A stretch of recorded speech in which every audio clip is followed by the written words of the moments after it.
Hoy tenemos un tema bien interesante, al igual que el año pasado. Tenemos un tema muy retador y yo creo que además en este momento yo tengo otro reto, que es hablar de BEPS en la hora del almuerzo. ¿Sí? Esperemos que podamos transmitir algunas ideas y la idea en la agenda es en primera instancia hablar de lo que es la introducción de BEPS, de lo que son los antecedentes a BEPS, y si bien es un tópico que ya hemos tocado en otras oportunidades, me parece fundamental que empecemos por lo básico, que empecemos por el origen y que repasemos brevemente cada una de las acciones que han dado origen con este movimiento, con esta iniciativa BEPS. Además, vamos a hacer un repaso también de lo que nos toca más cerca, que es la influencia que ha tenido la iniciativa BEPS en Latinoamérica. Y por último, vamos a compartir algunos comentarios generales, algunos criterios y quizás algunos aportes que quisiéramos hacer en la charla de hoy. Pues como ya saben, BEPS ha surgido como un interés o como una consecuencia, mejor dicho, de lo que ha sido un fenómeno que ha traído la globalización. El mundo está globalizado. La globalización también afectó a las multinacionales y ellas también se han globalizado. Y también la gente, también todos los que estamos en esta sala y muchos de los que estamos rotando por el mundo, nos ha afectado la globalización. En definitiva, la globalización ha beneficiado las economías en cierta manera, pero hay que tomar en cuenta que uno de los efectos más importantes que ha tenido la globalización es la inversión transfronteriza. ¿Sí? Y yo creo que ese es el tema que nos toca en este momento. La globalización beneficia la economía, ha influido en definitiva en el desarrollo de regímenes fiscales relacionados al impuesto sobre la renta y ha dado mucho pie a lo que es la integración de las economías. Pero esto también ha tenido otras consecuencias para los países y para los contribuyentes. Y se han generado algunas oportunidades para que se minimicen las cargas tributarias en las entidades multinacionales.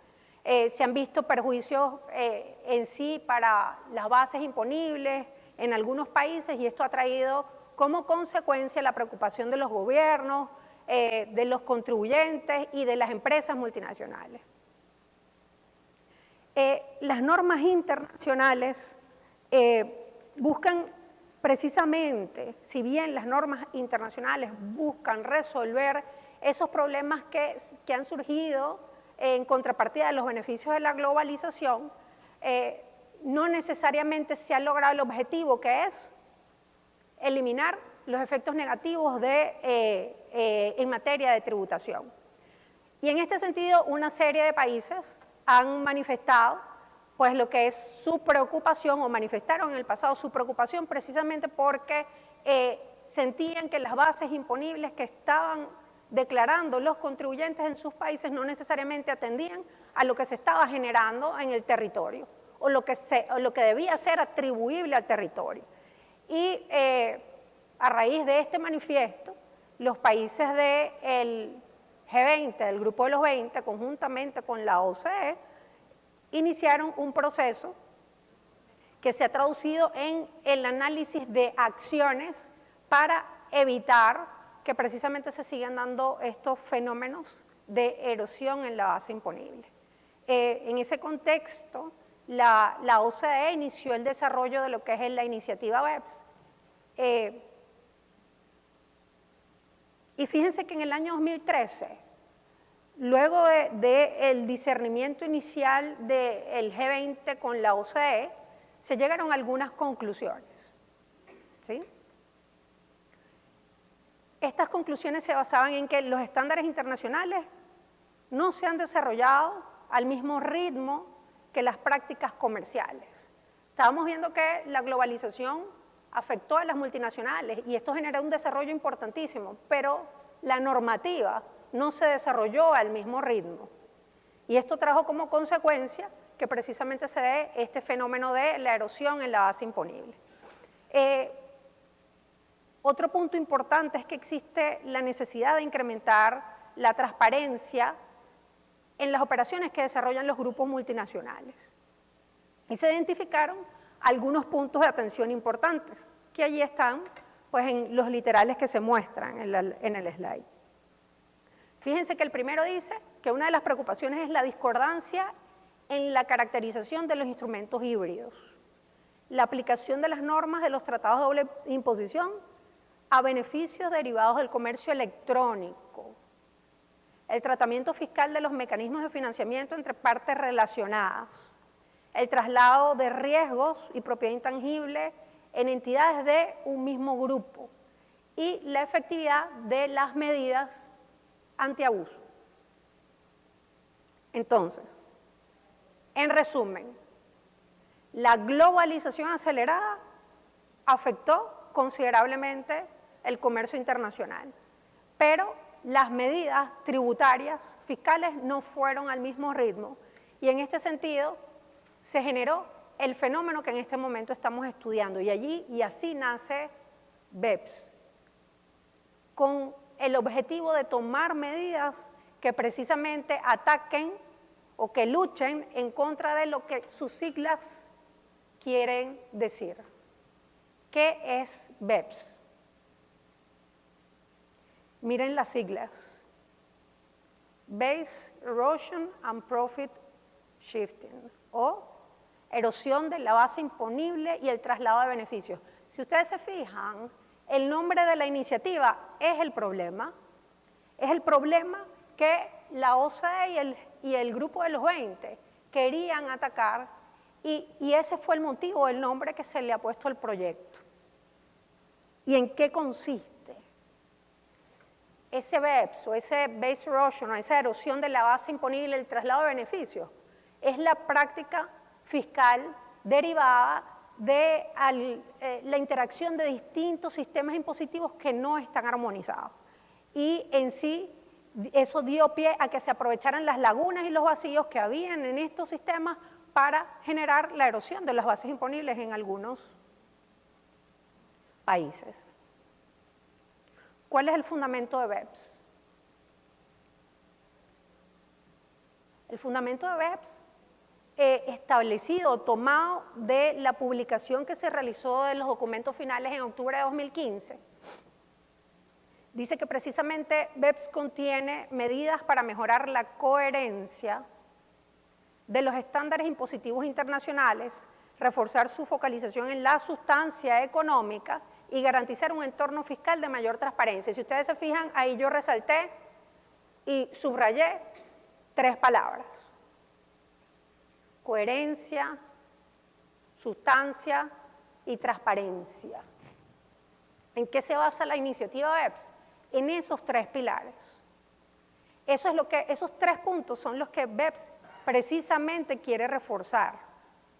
¿Y de qué se tratan esos pilares claves? Bueno, coherencia suena a armonización, a consistencia.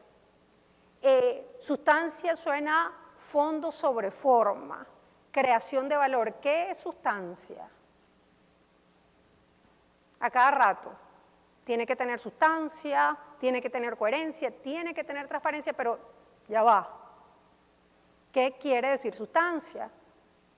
Está bien que está claro que hay un sistema que justo se mencionaba hace un ratito, que es la tensión del fondo sobre la forma. Pero la sustancia es precisamente el segundo comentario que está allí, es la creación de valor. La sustancia está donde se crea el valor. La sustancia no está en una cajita vacía, no, porque no se crea valor.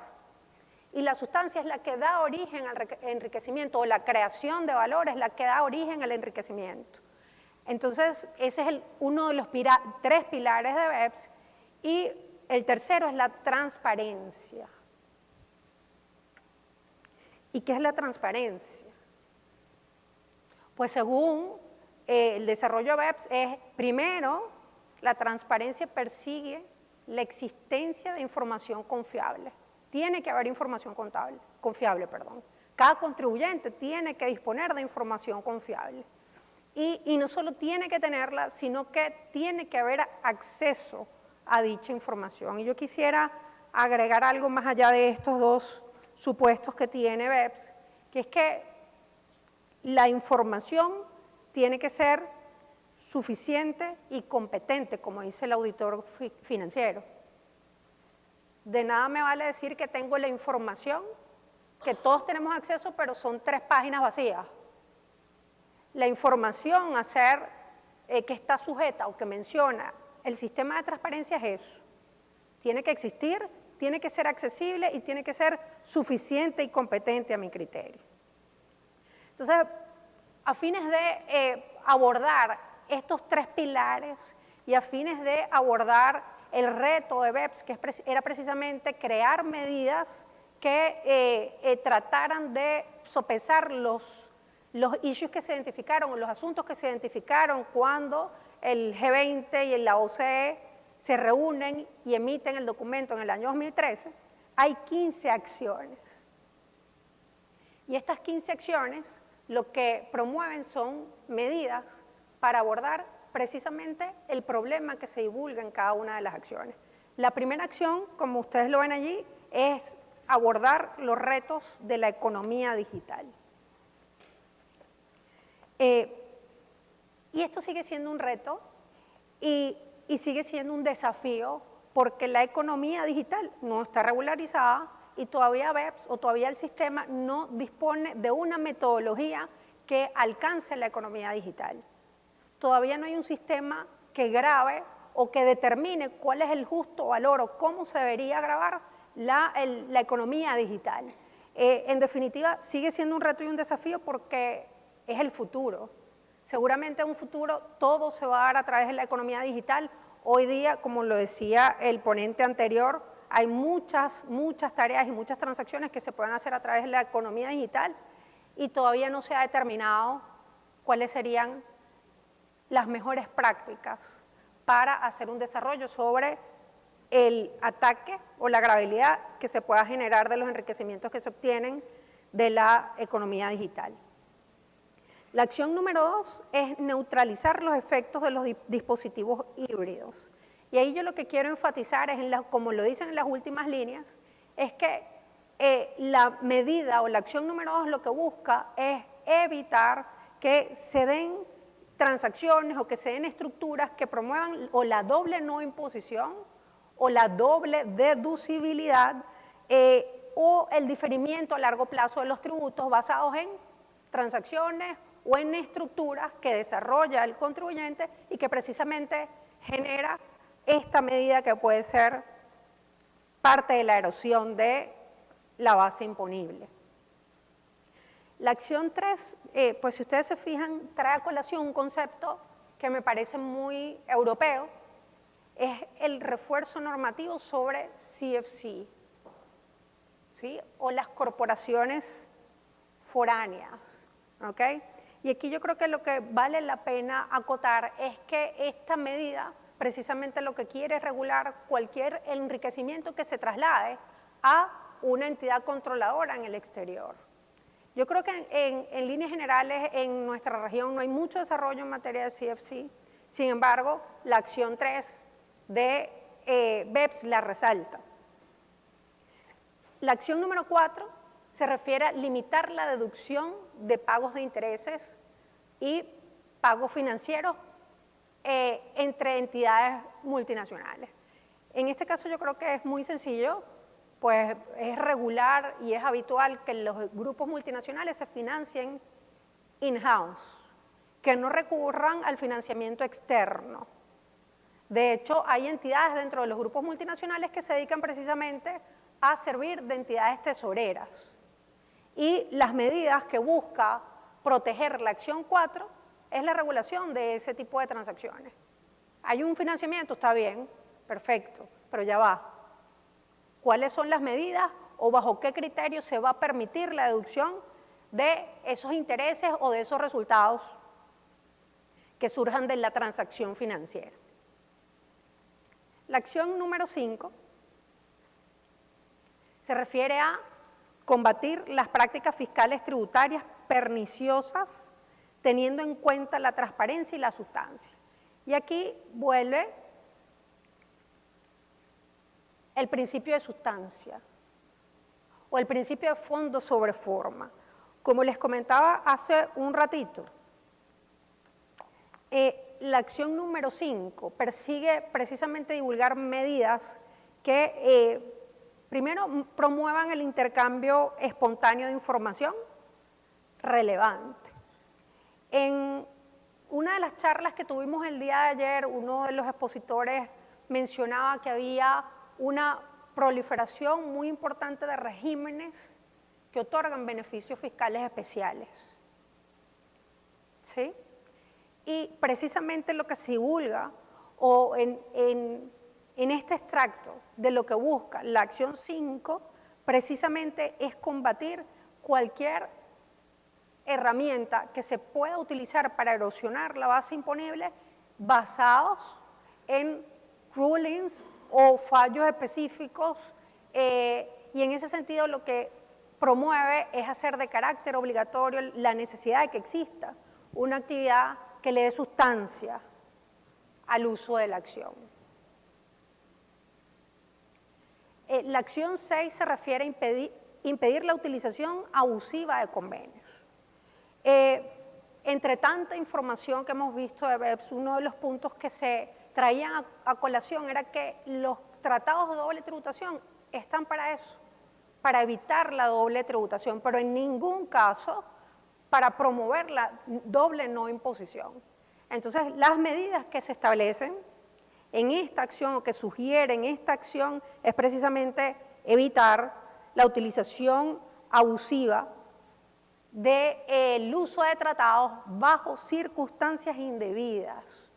El tratado está y está para usarlo, pero bajo las circunstancias debidas y en el marco correcto para el uso de las medidas del tratado. La acción 7 es impedir la elusión artificiosa del estatuto del establecimiento permanente. Y aquí, en este caso, más que buscar la definición que ya aparece en los tratados y en muchas legislaciones locales de lo que es el establecimiento permanente, es identificar cuál es la residencia fiscal del establecimiento permanente y dónde va a gravar su enriquecimiento el establecimiento permanente. Precisamente esas rentas movibles son las que de alguna manera se busca identificar y tratar de gravar según se genere o dónde se genere. Especial énfasis nos toca darle al tema de precios de transferencia, y las acciones 8, 9 y 10 son relativas a precios de transferencia, 8 en materia de intangibles, 9 en materia de valor, riesgo y capital, y la 10 otras acciones de alto riesgo. Fíjense que ahí hay un señor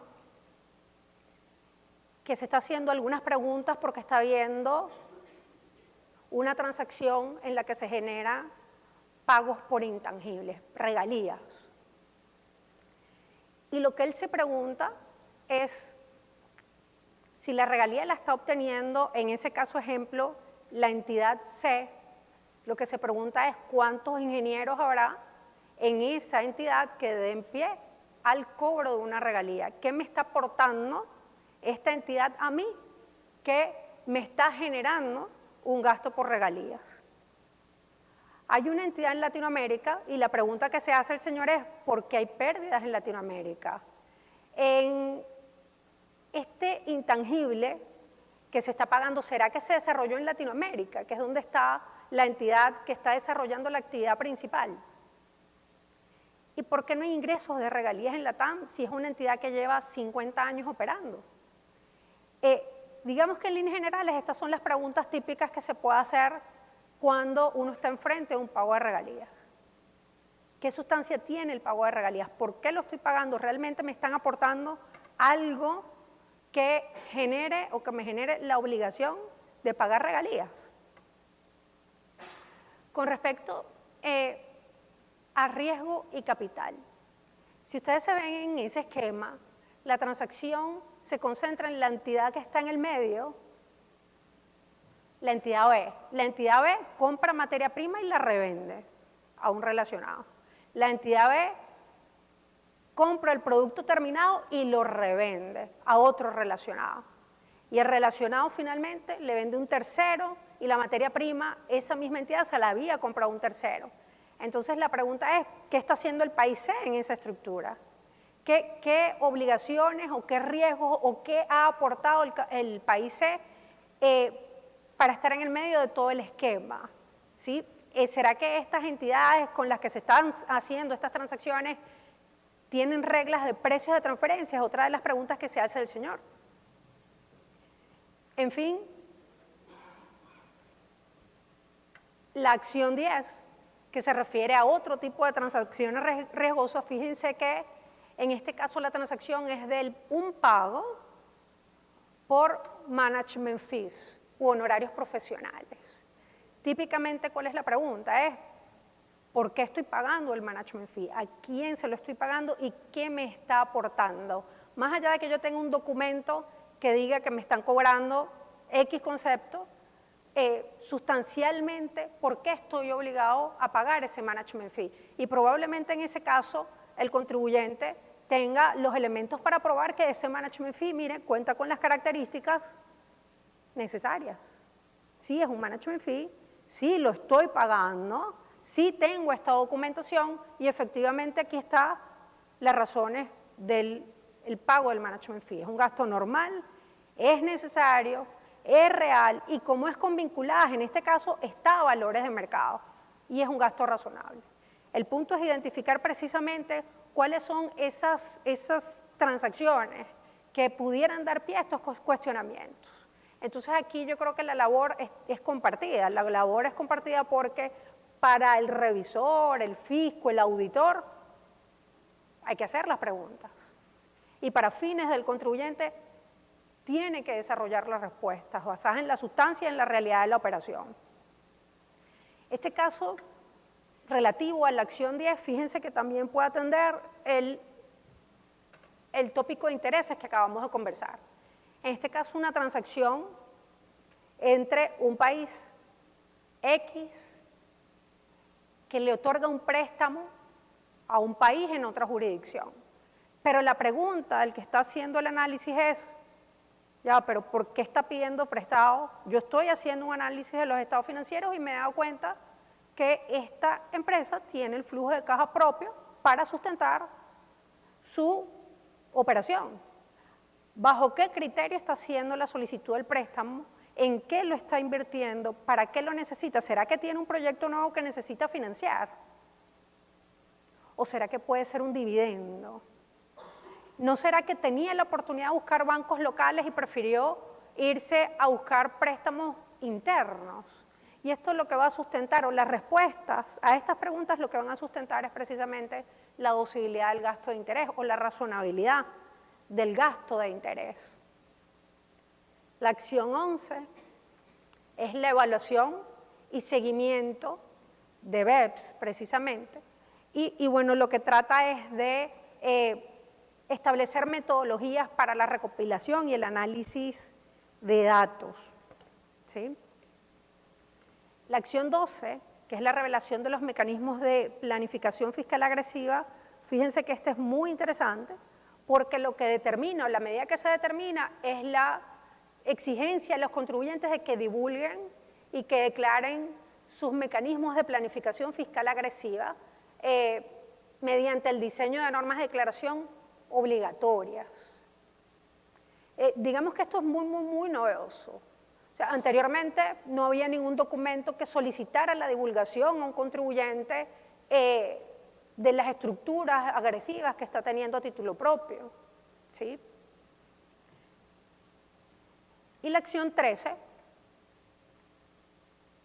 yo diría que la acción 13 es la acción que le otorga la primera tarea directa al contribuyente. Todas las acciones que hemos visto anteriormente son técnicas o procedimentales que debe desarrollar el legislador, que debe desarrollar el fisco, que debe desarrollar el técnico.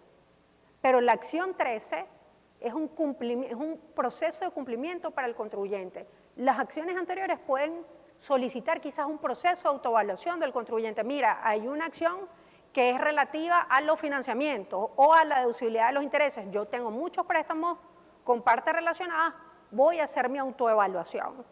Pero en definitiva, las medidas que se deben tomar van a salir de la normativa. Pero a diferencia de todas las demás, la acción 13 implica un procedimiento que debe desarrollar el contribuyente. Pues, ¿y en qué consiste la acción 13? En digamos, el mejoramiento de lo que es el procedimiento actual en materia de precios de transferencia, el procedimiento de documentación. Y lo que agrega es un procedimiento que implica 3 obligaciones. Un master file, ¿sí?, que debe preparar la casa matriz relativo a toda su operativa, un local file o un documento local que sí aplicaría tanto para la matriz como para todas sus subsidiarias. Y yo diría que el elemento novedoso es el reporte país por país.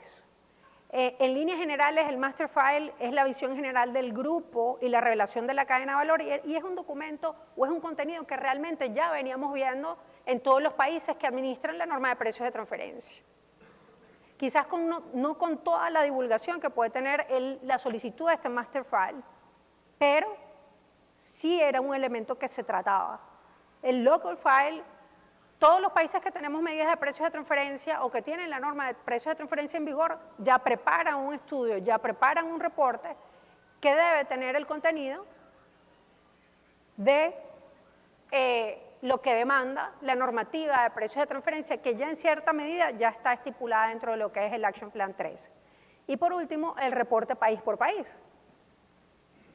El reporte país por país pide mucha información y se desarrolla en 2 tablas. ¿Okay?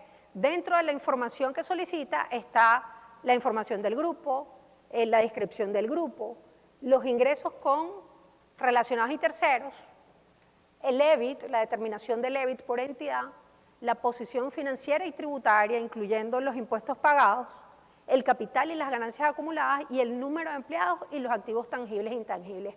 Todos estos datos que les estoy comentando son solicitados a través de esta tabla, pero esta tabla está dispuesta con una lista de todas las entidades que tienen cada uno de los países. El reporte país por país, o mejor dicho, antes de la acción 13, los contribuyentes en los países que ya tienen norma de precios de transferencia, fíjate tú que tenían que presentar una declaración, en la mayoría de los casos, informativa. Cada país tiene su formulario, su desarrollo, pero es un procedimiento regular en la mayoría de los países que tienen la regla.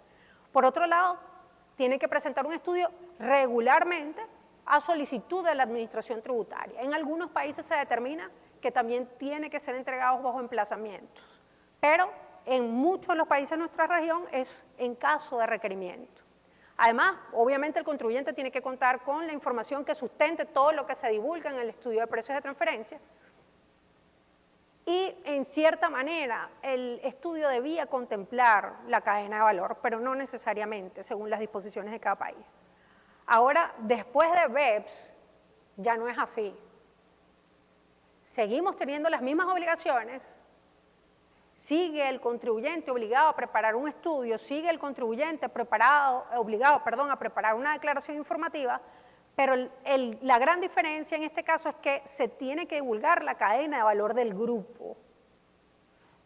Se tiene que entender dónde se está creando valor. Y precisamente cuando repasábamos los pilares de BEPS, uno de los puntos que veíamos era el de sustancia.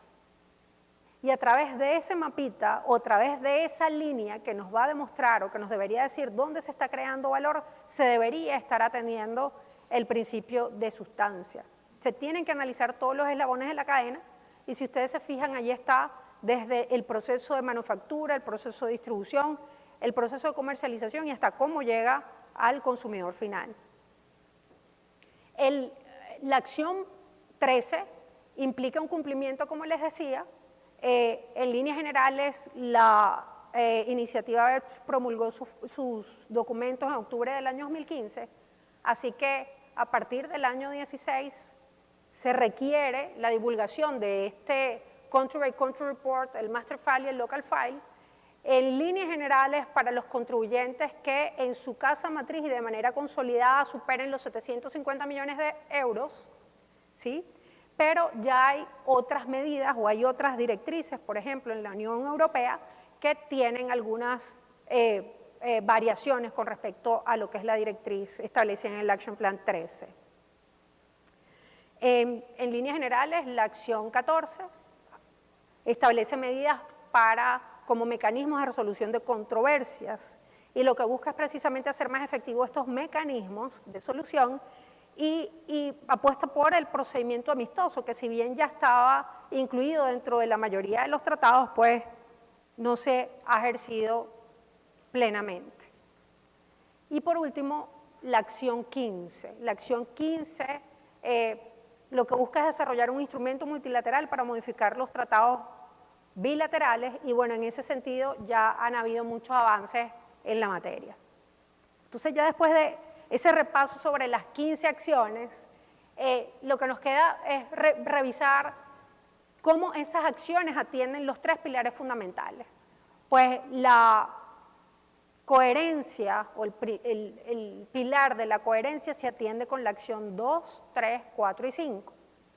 La sustancia con las 6, 7 y las de precios de transferencia. Y la transparencia, fíjense, con la 11, que es la evaluación y seguimiento a BEPS, la revelación de los mecanismos de planificación agresiva, la nueva documentación de precios de transferencia y los mecanismos de resolución de controversias.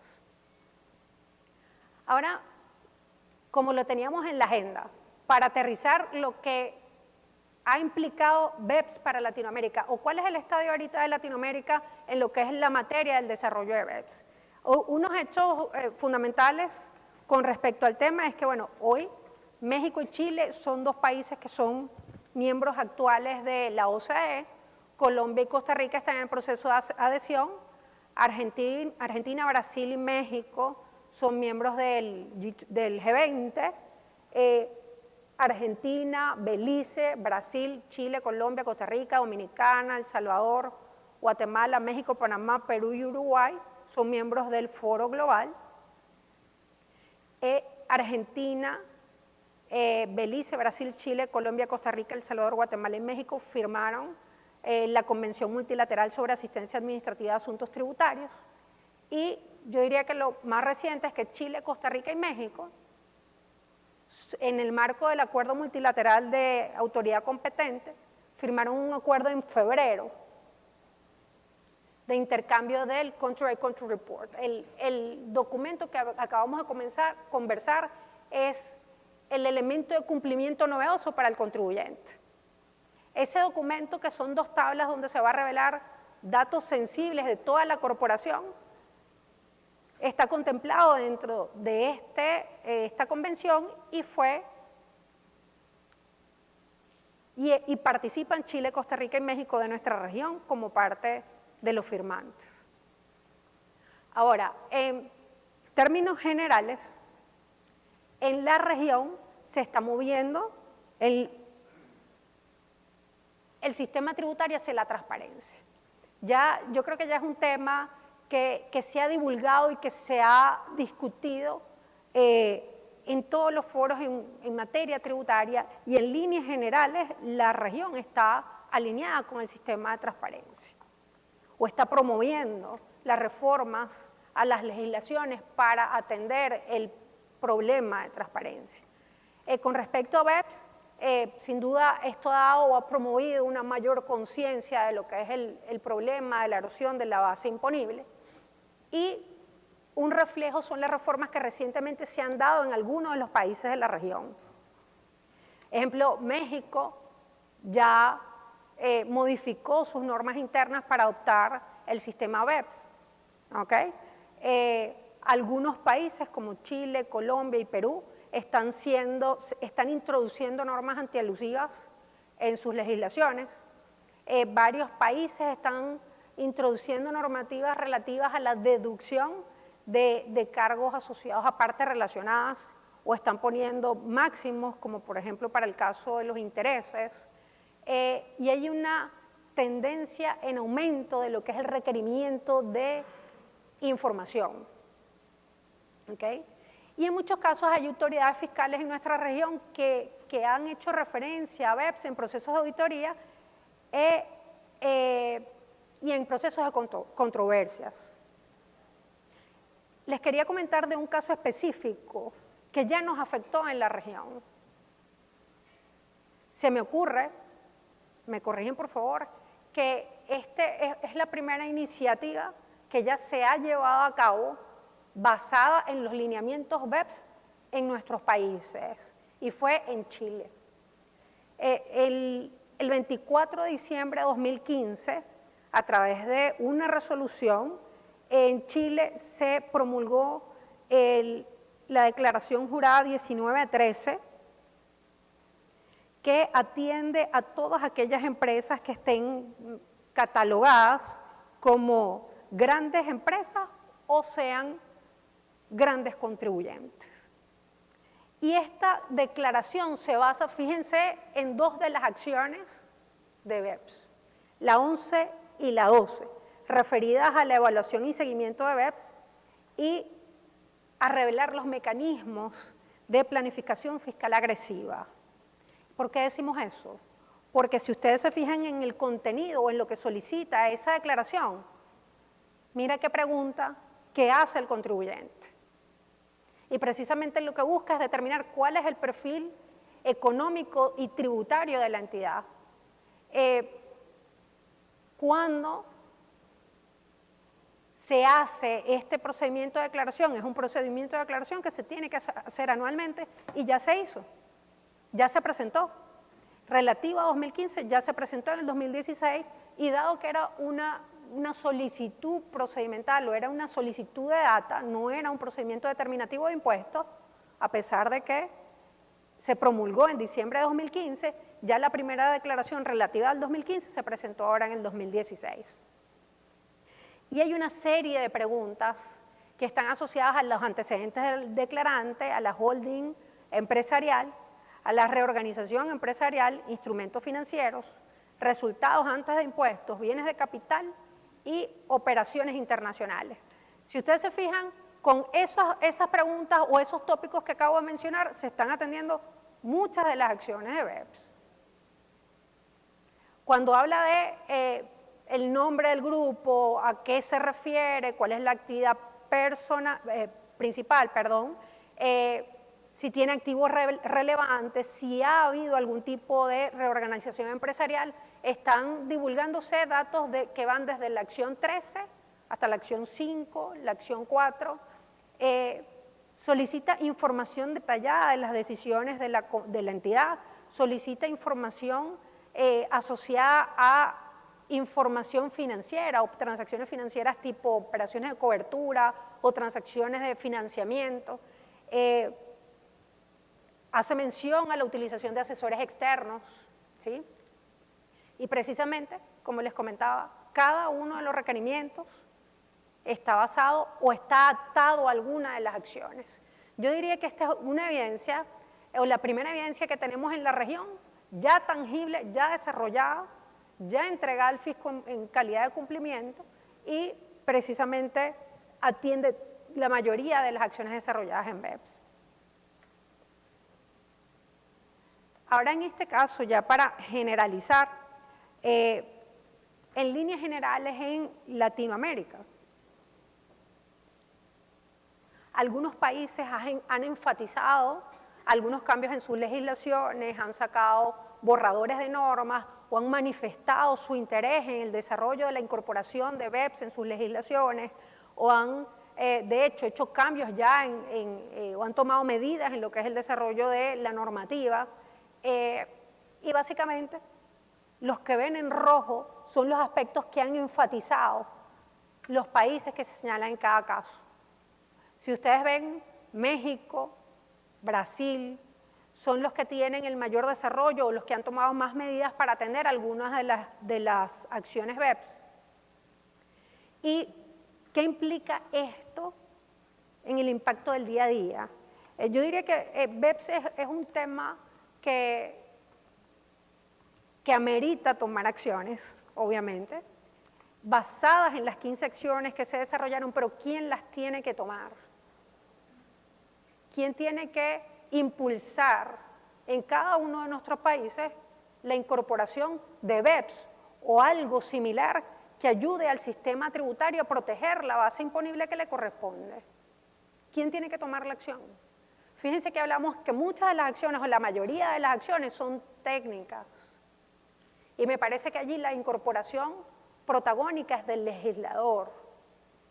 Tiene que analizar cada uno de los elementos que se han determinado como elementos de riesgo porque precisamente generan la erosión de la base imponible y tiene que atender las medidas sugeridas, no solo por BEPS.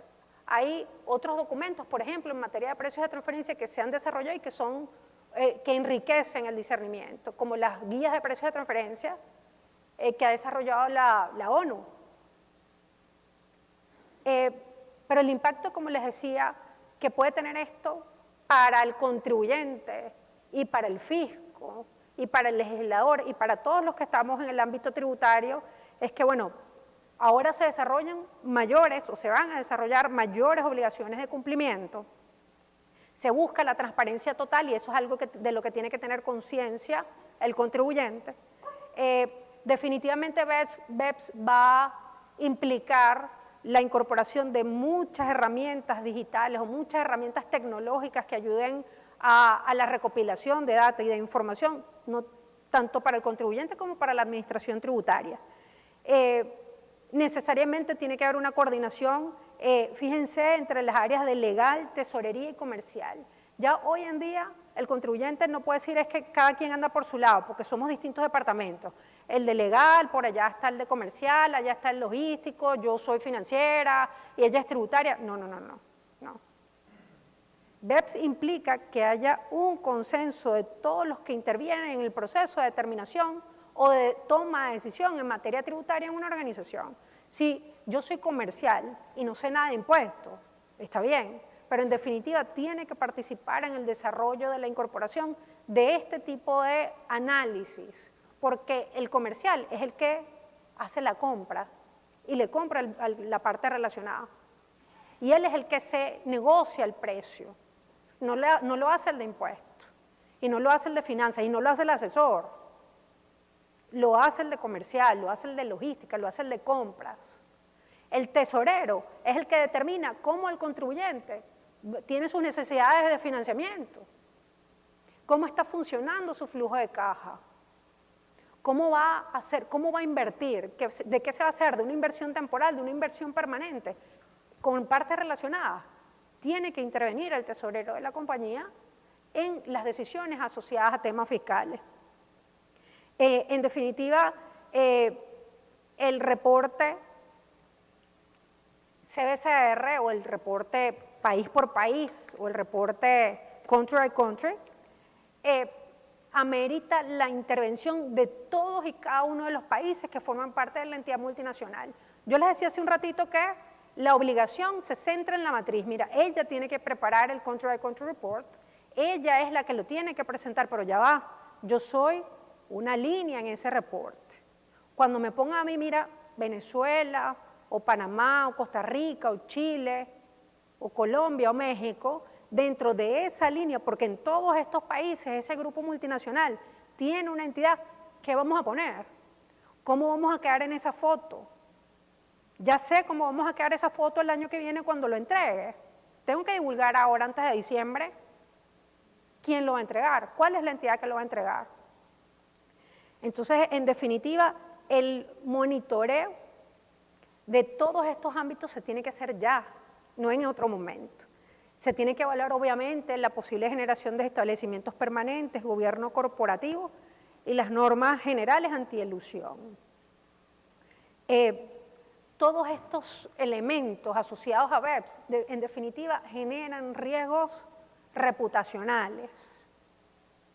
Generan riesgos reputacionales para los contribuyentes, porque un contribuyente pudiera quedar expuesto en caso de que obviamente tenga algún issue o algún asunto en materia tributaria, obviamente salvado por las legislaciones que protegen la confidencialidad. Y tiene que haber una estrategia tributaria local basada o atendiendo o considerando principios globales. O sea, yo creo que ya no es posible determinar un régimen tributario o un sistema tributario que sea exclusivo del análisis de los efectos locales de una transacción. Esta transacción a mí me afecta de esta manera, pero afecta al exterior. Ah, no, pero es que a mí me va a grabar esto. No, pero ya va. ¿Cómo? Y en líneas generales, como les decía, BEPS no es solo un tema fiscal. Es un tema que afecta toda la compañía, toda la entidad, todo el sistema tributario que regula a un contribuyente. Y en líneas generales, fíjense que a mí me parece que el contribuyente tiene que involucrarse con todas las medidas fiscales o tiene que tener conocimiento en todo lo que son las áreas fiscales que lo afectan. En definitiva, BEPS o las medidas que se determinen o los efectos que se puedan tomar o las sugerencias que se puedan tomar de BEPS que puedan venir como normas suenan muy bonitas, ¿sí? Pero de nada sirve que suene bonita si no a beneficio del contribuyente existe una divulgación adecuada. Yo la voy a incorporar aquí en mi legislación. Perfecto, es una norma genial, atiende todo. Pero el contribuyente a justicia tiene que entender y se tiene que divulgar y tiene que haber una campaña educativa al contribuyente a protección del contribuyente. Y además, ya por el otro lado, por la otra cara de la moneda, está el fisco. El fisco tiene que tener las medidas y los medios de control para atender esa norma bonita, la norma perfecta. No sirve de nada tenerla si el contribuyente no la conoce y el fisco no la controla. Y hay que hacerle seguimiento. En definitiva, hay que hacerle seguimiento.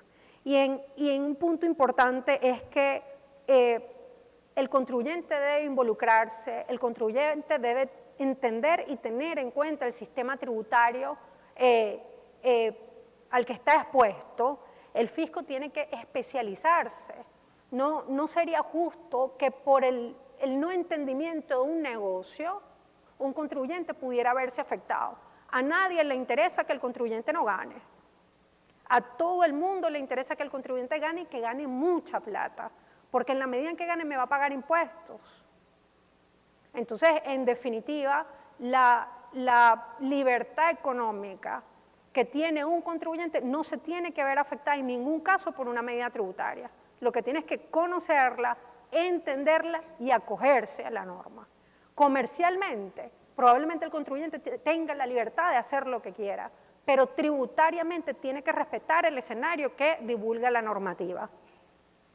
Entonces, insisto, tiene que haber una norma actualizada, una norma modernizada en nuestros países que seguramente van a atender alguna o muchas o todas las sugerencias de BEPS, pero tiene que haber divulgación, tenemos que asegurarnos de que el contribuyente lo entienda, el fisco tiene que controlarlo y tiene que haber un seguimiento. En definitiva, hay un tópico que no quiero dejar pasar antes de terminar, que está asociado al análisis de vinculación. Es un tema muy de precios de transferencia, pero en líneas generales nos afecta a todos y afecta las 15 acciones completas. ¿Y por qué traigo a colación el análisis de vinculación? Porque el análisis de vinculación que hoy en día se hace para el desarrollo de precios de transferencia, lo que busca es identificar en toda la operación que desarrolló el contribuyente quiénes califican como mi vinculado. Mi vinculado es un vinculado corporativo, es una empresa que pertenece al mismo grupo multinacional al que pertenezco yo, pero también hay vinculados económicos porque hay entidades con las que tengo transacciones protagónicas. Probablemente no sea de mi corporación, pero ya va. Hay transacciones tan importantes que pueden intervenir en la relación que tenemos. Entonces, me parece que si se desarrolla una normativa que precisamente busque la regulación o la divulgación adecuada de quienes califican como mi vinculado, ya yo voy a ver la foto completa, esta es la corporación, en estos 3, 4, 5 puntos se está creando valor, en estos 3, 4, 5 puntos tenemos que grabar full a las entidades que están desarrollando las actividades principales del negocio y en estos puntos definitivamente tiene que haber una menor gravabilidad o no. Entonces, me parece que la foto del análisis de vinculación, donde yo pueda ver toda la estructura de la corporación, donde yo pueda ver la cadena de valor completa, donde yo pueda ver el negocio desde que nace hasta que termina en el consumidor final, va a ser protagónico para poder hacer el análisis que sugiere BEPS. Coherencia, transparencia y sustancia. Eso se ve con la creación de valor, y la creación de valor solamente se tiene cuando tengo conciencia de la cadena de valor. ¿Quién está manufacturando? ¿Quién tiene el know-how, el conocimiento? ¿Dónde está parado? ¿A quién está colaborando? El señor que está sentado allá está colaborando a toda la región o a todo el mundo. Entonces, ¿quién graba el enriquecimiento? ¿Quién deduce el gasto que se genera por él? Eso es lo que tenemos que entender. Entonces, me parece que el análisis de vinculación es un tópico que se tiene que desarrollar, que se tiene que profundizar y que se tiene que divulgar muchísimo más. Es la fuente fundamental del análisis de precios de transferencia y probablemente pueda hacerlo para muchos otros tópicos. Y ayer en una de las charlas se hablaba de, en Latinoamérica, ¿qué momento tiene BEPS? ¿Qué importancia tiene BEPS en este momento? Y justo uno de los ponentes decía que hay países que están atendiendo otras prioridades. Y efectivamente hay países que tienen crisis importantísimas. Y hay países que están en cambio de gobierno, que probablemente tengan otras medidas que quieren tomar más inmediatamente. Y hay países que están desarrollando otros análisis, pero no me parece porque el sistema tributario es la fuente de ingresos, es una fuente de ingresos fundamental para un país. Entonces yo creo que no se puede detener el análisis del sistema tributario porque tengo otros temas que tocar. No le puedo dar prioridad a que haya un cambio de gobierno o no le puedo dar prioridad a que haya una crisis de tal circunstancia. Tengo que atender contemporáneamente el análisis y la actualización del sistema tributario porque si no, no estoy haciendo nada. ¿De qué me sirve esto? Estoy enfocada en el gasto, en qué voy a invertir, qué tengo que hacer, cuáles son las medidas, cuáles son los planes, pero de dónde voy a sacar el enriquecimiento que necesito para poder atender todas las necesidades del país. Entonces, bueno, básicamente esos eran los puntos que quería comentarles. Yo creo que, ¿qué tenemos que hacer ahora? Todos. El contribuyente, el legislador, el revisor, que el revisor es el fisco o es el tribunal, o los expertos, los analistas, tenemos que hacer una autoevaluación, todos. Tomar en cuenta todas las medidas que se sugieren y hacer una autoevaluación. Y en función de eso determinar un diagnóstico. ¿Qué tengo que hacer yo como contribuyente? Nada, perfecto. ¿Qué tengo que hacer yo como fisco? ¿Qué tengo que hacer yo como legislador? ¿Y qué tengo que hacer yo en mi calidad de experta? Definitivamente tengo que promover la adaptación al cambio y eso es lo que mencionábamos cuando hablamos de la divulgación, del entendimiento, de la educación, de la docencia, del control y del seguimiento. Y en definitiva hay que ser proactivos, hay que dar un paso en este momento que atienda las sugerencias que van a promover el desarrollo,